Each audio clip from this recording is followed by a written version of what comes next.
அரசியலுக்கு வந்தப்புறம் நீங்க மாறிடுவீங்களா? மாறிடுவீங்களான்னா நல்லவரா இருக்கீங்க. ஆமா, நல்லவராகவே இருப்பீங்களா? இதுக்கு ஒரு கதை சொல்லலாம்னு நினைக்கிறேன். சொல்லுங்க. புத்தர்கிட்ட ஒருத்தர் வந்து கேட்டாரு, ஏன் மக்கள் அதிகாரத்துக்கு வந்த உடனே மாறிடுறாங்கன்னு கேட்டாங்க. புத்தர் அழகா சிரிச்சுக்கிட்டே சொன்னாராமா, அதிகாரத்துக்கு வர்றதுனால ஒருத்தர் மாறுறது இல்ல, அதிகாரத்துக்கு வந்ததுக்கு அப்புறம் அவங்களுக்குள்ள இருக்கிறத தைரியமா வெளிப்படுத்துறாங்களாமா அப்படின்னு சொன்னார். 30 வருஷமா பொள்ளாச்சி மக்களுக்கு தெரியும் நான் அரசியலுக்கு வந்ததோட நோக்கம் என்னன்னு.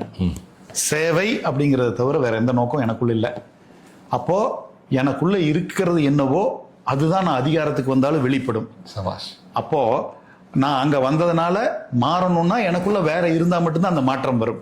எனக்குள்ள எங்க எடுத்து பார்த்தீங்கனாலும் எப்படி எடுத்து பார்த்தாலும் பொள்ளாச்சி மக்கள், பொள்ளாச்சி பகுதியின் வளர்ச்சி, சேவைங்கிறத தவிர வேற எதுவுமே இல்லை.